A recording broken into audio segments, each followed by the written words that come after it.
Ayan, magandang buhay po mga kaanina. Ito na naman po si Kuya Harvest. At tayo po ngayon ay mag-update ng ating pong demo. Ano po? So, ngayon po yung araw na tayo po ay magpapatanim. So, ang gamit po natin is laplap. At ang ginawa rin, hinati natin yung 8 hektarya na demo natin sa dalawang parte, ano? Dahil kulang po ang manananim natin. So, ginawa natin ng mga 15 days na pagitan para mataniman yung buong area natin. So, naihanay na po ang mga punla at mamaya ay tataniman na. So, kung mapapansin niyo po, yung pagkakalan prep natin, pantay na pantay siya, no? So, yan, no? So, ganyan din ba yung pag magtatanim kayo sa inyong lugar? Yung wala kayo halos makitang umbok ng lupa. Kaya lang may mga area pa rin na medyo may mga umbok. So, sa susunod na taniman, pipilitin natin na mapantay pa po yung mga yan. Ang distance of planting po natin ngayon ay 20 by 15. So medyo malimit siya ng kaunti kumpara dun sa regular natin na 20 by 20. Pero kapag panahon na mainit ang sikat ng araw, maganda ang tubig, summer o dry season, maganda po na ganyan po ang distance natin. Para mapakinabangan natin ng husto yung palaya natin, ano? Yan po dahil mas ganadong magpadami ng ani ang palay kapagka paborable sa kanya ang panahon. So yung dry season na maraming tubig, may abono, so magandang pagpaparami ng butil po niyan. Ayan po. So, hindi pa rin ako kontento dun sa pagkakahanda ng lupa dahil may mga area nga po na may umbok ng putik pa o ng lupa, so hindi pa pantay-pantay. Kaya next cropping po, gagawa po kami ng pipis. Kung matatandaan niyo nung unang panahon, yung sakay ka sa kalabaw tapos may hinihila ka na dulong parte ng niyog o kaya naman ay katawan ng saging, hinihila sa tubigan para mapantay ng husto yung palayan. So yun po ang gagawin natin sa susunod.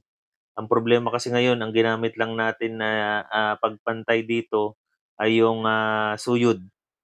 So ang isa pong practice po nila dito, kapag po magtatanim ka na, kinakailangan mo na rin na mag-spray ng pamatay kuhol.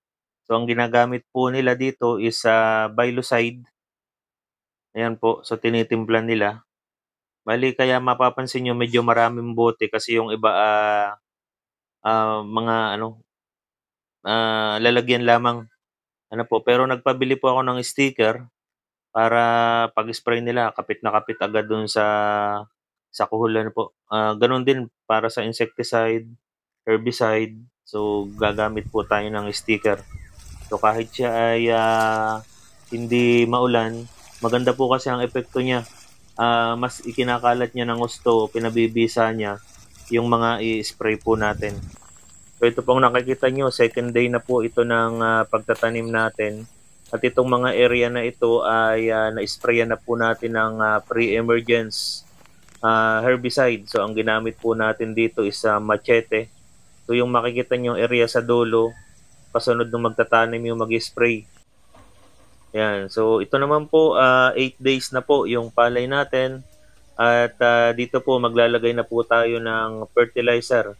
First application ng fertilizer po natin, complete fertilizer, may kahalong 1620. Yan, base po yun sa recommendation ng MOED. So yan po yung area natin, medyo sanap ang tubig. Isinabay na rin po natin ang paghuhulip. 7 to 10 days dapat mahuli pa na yung ating palayan para dun sa mga missing hills o yung mga nawalan ng palay dahil sa kuhol o kaya nadali ng tubig. So naghuhuli po sila ngayon, yung pong mga kasamahan po natin. Okay, so ito na po yung palay natin, 2 linggo buhat nung itanim. Ito po yung unang nataniman. Yan po ang itsura ng palay. Kung mapapansin nyo, may mga area na may tubig, may area na wala, tapos mukhang parang gatingting lang yung ibang palay. Pero ito po ay naabunuhan na ng first application ng complete plus 1620. So ganyan po ang itsura niyan after 2 weeks. So yan po yung area. Ayan. So kita nyo may mga ano pa talaga. May mga area talaga na maumbok, medyo ayaw ko ng mga ganun.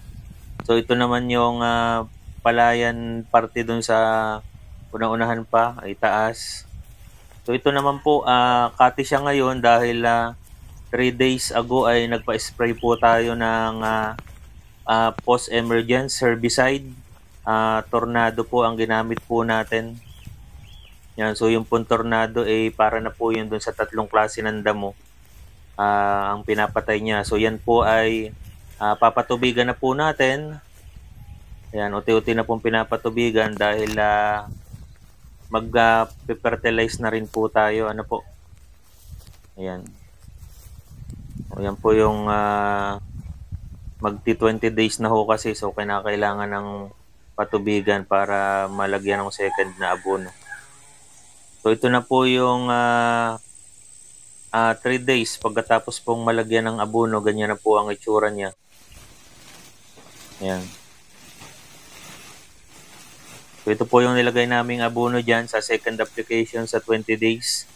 Ang nakalagay po sa program natin doon ay 1 bag 1620 at 1 bag urea. So yan po, naglalagay na po sila.